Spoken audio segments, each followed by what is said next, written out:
ओम सच्चिदानंद रूपाय विश्वोत्पत्त्यादिहेतवे तापत्रय विनाशाय श्रीकृष्णाय वयं नमः।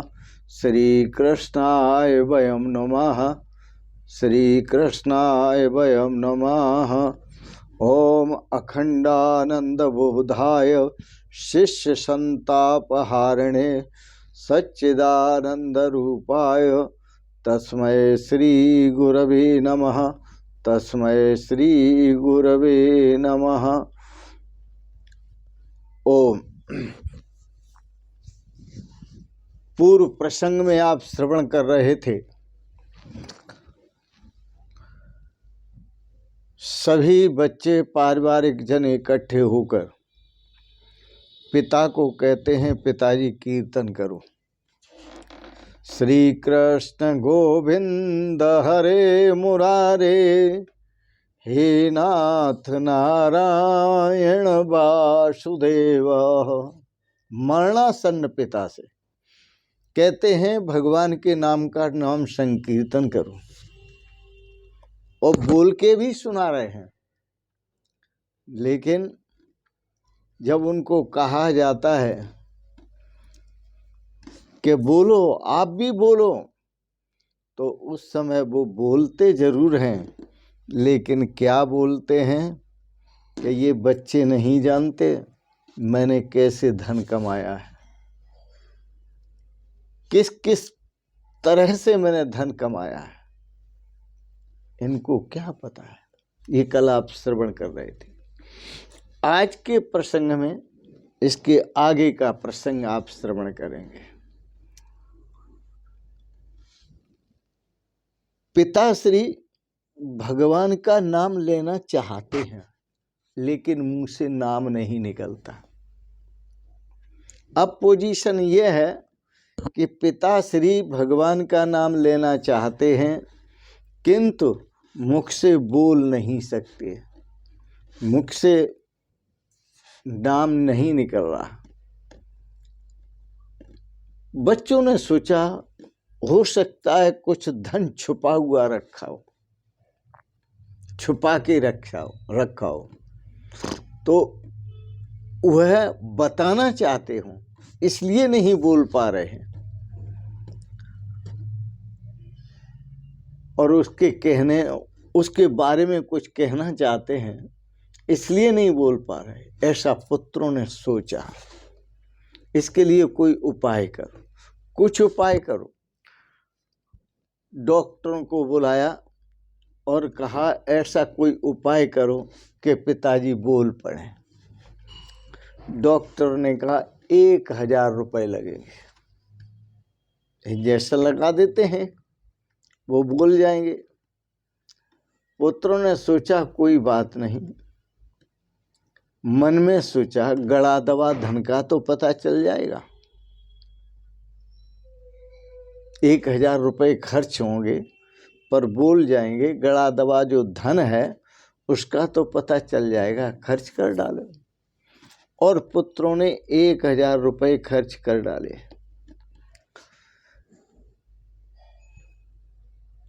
इंजेक्शन लगा और तुरंत 2 मिनट के अंदर ही पिताजी बोल पड़े। बच्चे पूछते हैं, बताओ कहाँ कहाँ है धन, कहाँ गड़ा हुआ है, कहाँ दबा हुआ है। पिताजी कहते हैं, तुम्हें दिख नहीं रहा? वो बछड़ा झाड़ू खा रहा है, झाड़ू को नष्ट कर रहा है, तुम्हें नहीं दिख रहा?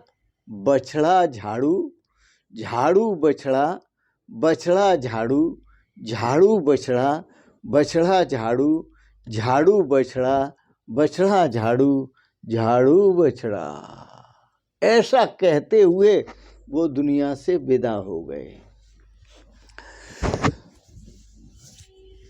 अब आप सोचिए,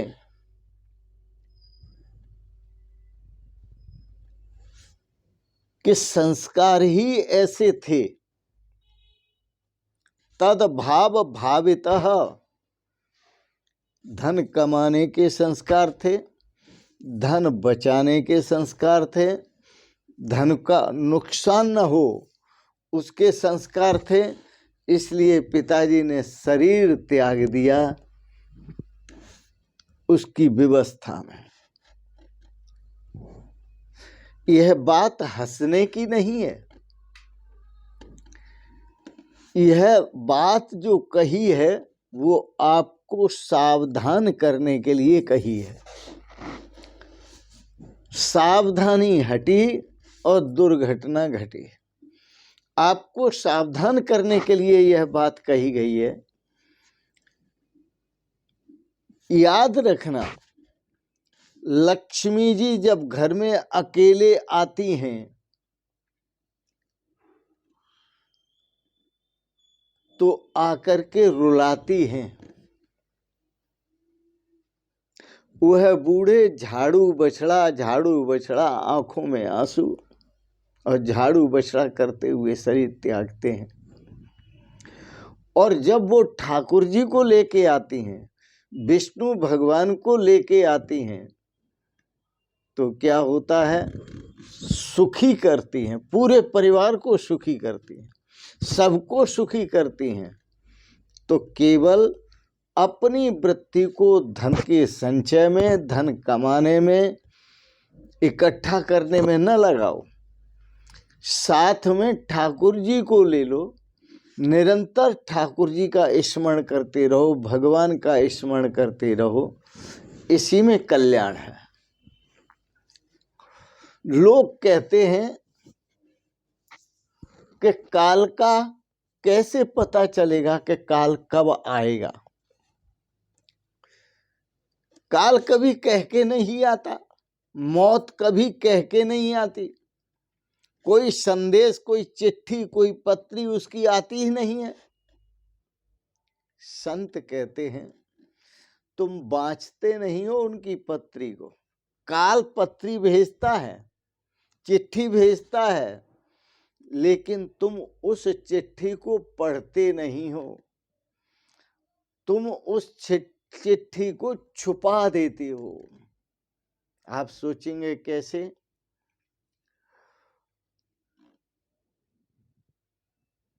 कि व्यक्ति के जब समय आता है तो व्यक्ति धीरे धीरे धीरे धीरे मरता है। वह मर रहा है, यह कैसे खबर हो सकती है? इसको समझो। वह खबर हो सकती है कि सबसे पहले सावधान करने के लिए, सभी को सावधान करने के लिए संदेश आता है, पर लोग मानते नहीं। भगवान का भेजा हुआ संदेश आता है पर लोग मानते नहीं। काल का आगमन होने से काल पत्र लिखता है, सबसे पहले संदेश, पड़ गए बाल सफेद बुढ़ापो सिर तेरे पर आयो, ताकि तोए ना खबरिया। ये जो बाल हैं सिर के सफेद पड़ने लगते हैं, ये पहला संदेश है। जब बाल सफेद पड़ने लगते हैं, श्वेत होने लगे, तो समझो एक सम्मन आ गया, एक नोटिस आ गया हमारे पास। इसके बाद व्यक्ति क्या करता है कि अपने बालों को काला कर लेता है। वो ये बताता है कि मैं इस सम्मन को, वारंट को मानता ही नहीं, मैं अभी जवान हूँ, मुझ पर बुढ़ापा नहीं आया। एक काल का सम्मन फील कर रहा है।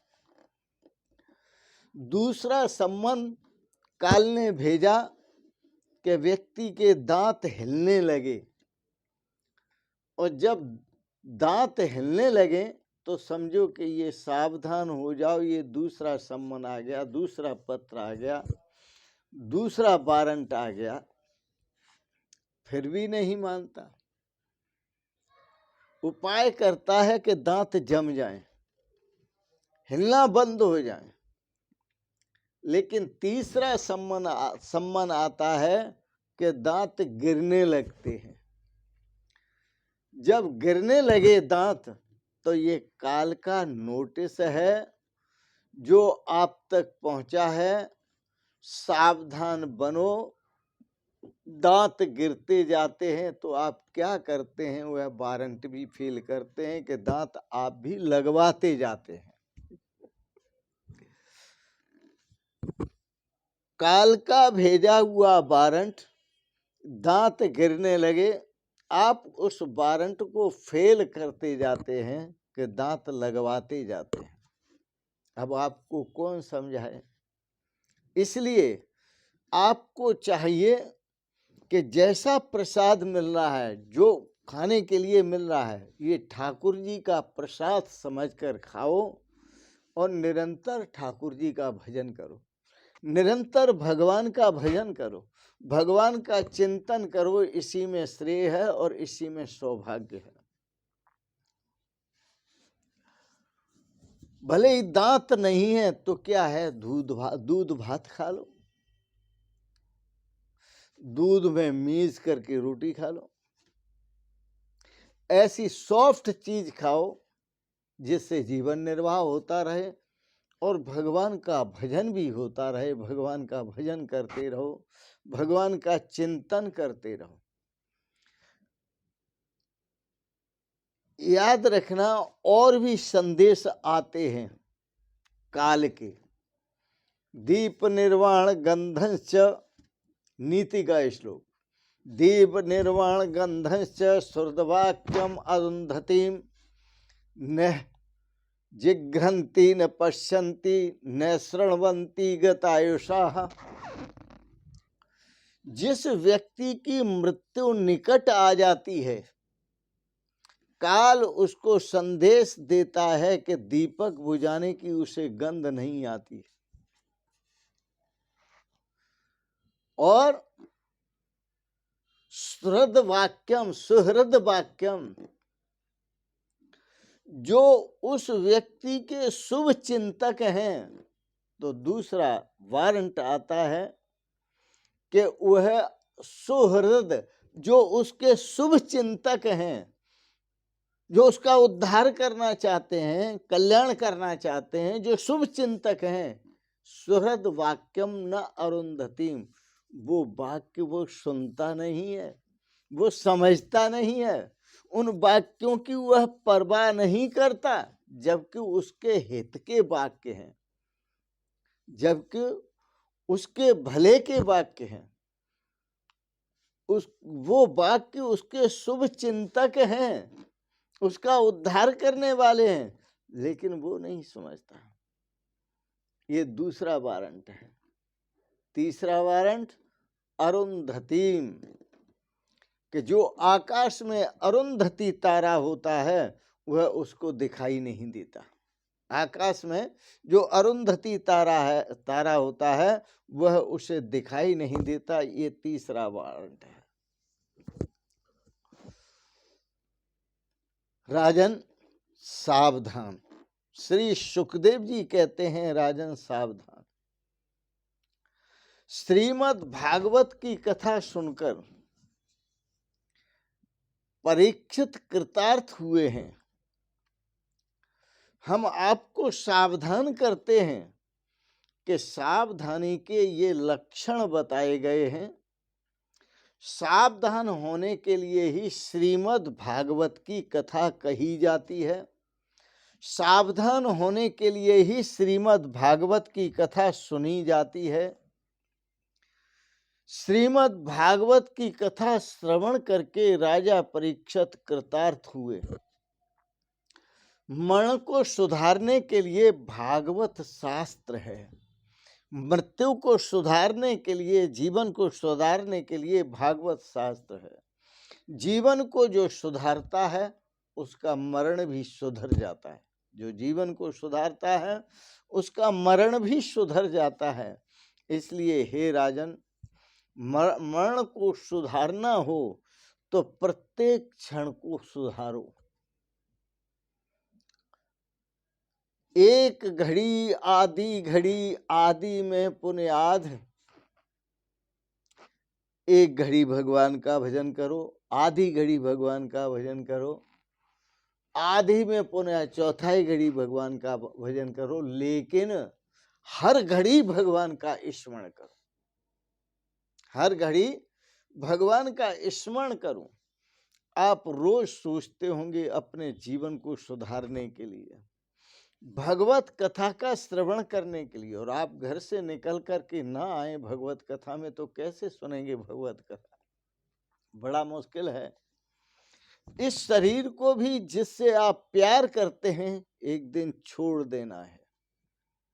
जिस कुटुंब से, परिवार से, धन से, संपत्ति से आप प्यार करते हैं, उसमें आसक्ति रखते हैं, वह भी छोड़ करके जाना है, कोई साथ नहीं ले जा।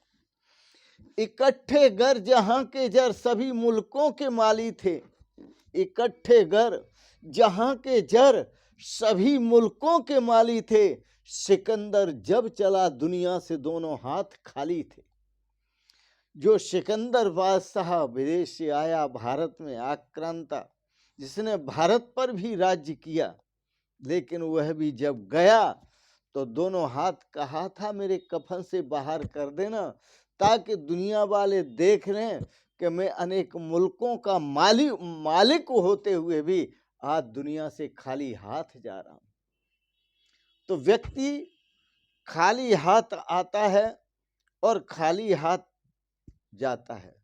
इस संसार में अपना कोई भी नहीं है और अपना कुछ भी नहीं है, इसलिए याद करो, मेरा कोई न सहारा बिन तेरे, नंदलाल समरिया मेरे, मेरा कोई न सहारा बिन तेरे, नंदलाल समरिया मेरे।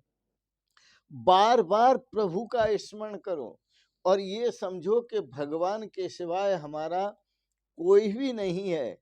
एक दिन वह सिकंदर बादशाह ही छोड़ के नहीं गया संसार को हाथ पसारे हुए, एक दिन आप भी हाथ पसारे हुए जाएंगे। मनुष्य मुट्ठी बांध के आता है और हाथ पसारे जाता है, यह संसार की रीति है।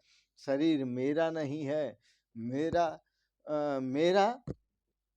है कौन? शरीर से संबंधित जो वस्तुएं हैं वो तो मेरी ही नहीं है। शरीर से संबंधित जो वस्तु, व्यक्ति, अवस्था, संपत्ति, पद, पदार्थ जितने हैं वो तो मेरे हैं ही नहीं। और नजदीक आकर देखो तो ये शरीर भी मेरा नहीं है। फिर कौन है मेरा? बस एक ही याद रखो कि केवल प्रभु हमारे हैं, हम प्रभु के हैं। मैं राम जी का हूँ और राम जी हमारे हैं। मैं तुम्हारे राम जी का, राम जी हमारा है।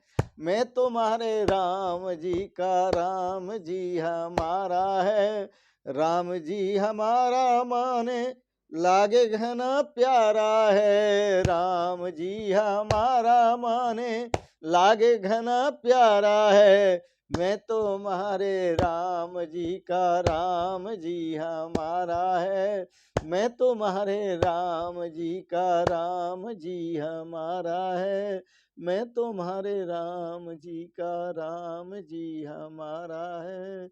मैं तुम्हारे राम जी का, राम जी हमारा है। बोलो वृंदावन बिहारी लाल की जय, सच्चिदानंद भगवान की जय, सतगुरुदेव भगवान की जय। शिवोहम शिवोहम शिवोहम। आज के प्रसंगत बड़े प्रेम और श्रद्धा से आपने कथा का श्रवण किया, सुंदर विचार श्रीमद् भागवत पर श्रवण किए। हम आपके बहुत बहुत अनुग्रहित हैं और आपके लिए अनंत मंगलमयी शुभकामनाएं करते हुए आप सबको बहुत बहुत आशीर्वाद, आप सबको बहुत बहुत प्रणाम। शिवोहम शिवोहम शिवोहम।